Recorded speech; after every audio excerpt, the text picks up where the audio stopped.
It's early 1916. Winter grips Europe in silence. From the coast of Flanders to the Carpathian Mountains, millions wait in trenches, tunnels, and dugouts, wondering if they'll live to see another sunrise. The Western Front lies frozen, but beneath the mud, something is moving. France bleeds, Germany plans, and both believe the next attack will decide the war. To the east, the Russian armies retreat through the snow, villages burning behind them, the land itself devoured by war. On the Italian front, men cling to cliffs above the clouds, frozen fingers gripping rifles as avalanches bury entire battalions. Far to the south, across deserts and dunes, the Ottoman Empire fights to hold its crumbling borders, while British troops march toward Mesopotamia and the sands of Sinai. From Europe's frozen trenches to Africa's burning plains, the Great War has become a storm no one can escape. Yet here, in this moment of uneasy silence, millions of hearts beat as one, waiting, listening, dreading what comes next. The silence is about to shatter. The world is about to change. This is 1916, and this is life through a soldier's eyes. No one knows what's coming. The generals talk of spring offensives, of big pushes that will end it all. But for the soldiers, there's only the cold, the mud, and the waiting. Somewhere in France, a young officer named Wilfred Owen sits hunched in a dugout, notebook in hand. He writes not of glory, but of dreams. Dreams of home, of warmth, of the life that once was. Wilfred Owen: my subject is war and the pity of war. The poetry is in the pity. Across the lines, in a frozen shelter near Verdun, Henri Barbusse breathes into his hands to stay warm. He listens to the wind whistle through shattered timbers, to the rats scurrying among the boots. He's been writing too, notes of life at the front. He calls it Le Feu, the fire. Henri Barbusse. The men are weary, all of them.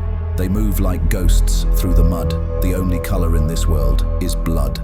The frost bites harder as the new year approaches. Some men decorate their dugouts with scraps of tinsel. Others stare at letters too precious to read again. One German corporal sharpens his bayonet by lantern light. He's only 19. His name, Ernst Junger. The nights were endless. The stars seemed close enough to touch, but the earth beneath us was hollow with fear.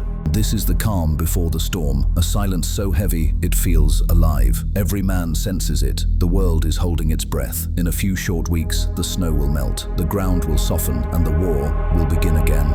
Somewhere near the Somme, the British trenches wake to another morning. The rain hasn't stopped for days. The mud has no bottom. It swallows boots, rifles, and men alike. Every wall seeps with water. Every plank groans under weight. And still, life goes on. Here, time no longer moves forward. It loops. Morning roll call. Tea. Repair the parapet. Wait for orders that never come. Smoke. Write home. Wait again. Somewhere among them, Siegfried Sassoon sits sharpening a pencil with his bayonet. He's an officer now, but looks more like a ghost. A poet turned soldier, writing what others are too afraid to say. Siegfried Sassoon: I believed that war could be fought cleanly. But there's nothing clean about a man drowning in a shell hole. Further down the trench, a private from London stirs a pot of watery stew. He's 19, he's forgotten what silence sounds like. British private: the mud is worse than the shells. It clings to your soul as much as your boots. They wait for orders, for letters, for the war to end. But all they find is more waiting. Deep in the Argonne forest, the French trenches stretch like veins through the mud. Men huddle beneath broken beams and hanging roots, their uniforms stiff with frost, their breath fogs in the air. It is early 1916. Verdun has not yet begun, but everyone can feel it. A pressure in the air, a silence that's heavier than sound. Among them is Henri Barbusse, a writer before the war, now a corporal in the 231st Regiment. He doesn't speak much. He listens. He writes what others cannot say aloud. Henri Barbusse: there are no heroes here, only men who are tired. Tired of fear, of orders, of waiting to die. The French army is exhausted. They've been fighting since 1914, from the Marne to the Argonne, from victory to futility. Every rumor says the Germans are preparing something vast, something worse than Ypres, worse than anything before. The men joke about it to stay sane. They call Verdun la marmite infernale, the infernal cauldron. They say if hell exists, it's probably quieter than this. Louis Barthus: we are no longer men, but beasts, mud to our knees, lice on our skin, and shells above our heads. Without rest, without hope. Above the trench, the French forts still stand. Douaumont, Vaux, Thiaumont. Their guns aimed north, silent for now. But scouts return each night with the same report. The Germans are moving. Trains, artillery, columns of men. It's coming. They can feel it in the ground, in their bones. Verdun is stirring. On the Meuse Heights, east of Verdun, the German army prepares. 1,200 guns stand hidden beneath camouflage nets. Millions of shells lie stacked in frozen fields. A mountain of steel and fire. The air smells of oil, cordite, and anticipation. The men are quiet. No laughter now. They know this offensive. Operation Gericht. Judgment will be unlike anything before. Among them is Ernst Junger, 19 years old, ambitious, proud, a volunteer who still believes war is a proving ground for men. He writes in his notebook by the dim glow of a trench candle. Ernst Junger, I felt no fear, only a fierce curiosity. War was a great mysterious thing, and I wanted to see it. He will see it, and he will never be the same. Orders passed down the line, whispered, not shouted, no lights, no fires, only silence and waiting. A Bavarian private, Friedrich Müller, writes home that night. His hands shake as he holds the pencil. Friedrich Müller, they tell us Verdun will fall in 2 days. But when I look at the horizon, I feel something watching us, as if the earth itself knows what we're about to do. Across the line, spotters adjust their maps. At dawn, every gun will open fire. The largest artillery concentration in human history. For weeks, they've spoken of victory, of crushing France in one blow. But now, with the hour so near, no one feels victorious. Only small, insignificant, and very, very human. Ernst Junger was silent, but beneath that silence, you could feel something immense moving, like a beast about to wake. The officers check their watches. 5 hours until the sky falls. No one sleeps, no one prays aloud. They wait, because when the sun rises, the dawn will begin.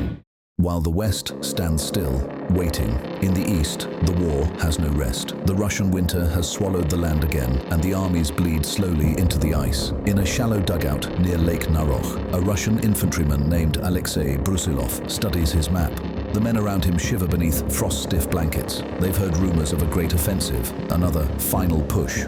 But they remember the same words from last year. The Eastern Front stretches 1,000 miles, but for the men who fight here, it feels infinite, an ocean of cold and pain. Alexei, we do not hate the Germans. We do not even see them. We fight the snow, the mud, and hunger. We fight to stay alive another day. For the Tsar's soldiers, the enemy is not just across the line. It's the frost, the lice, the endless silence. Some whisper that God has left the front, others that he's simply frozen here too.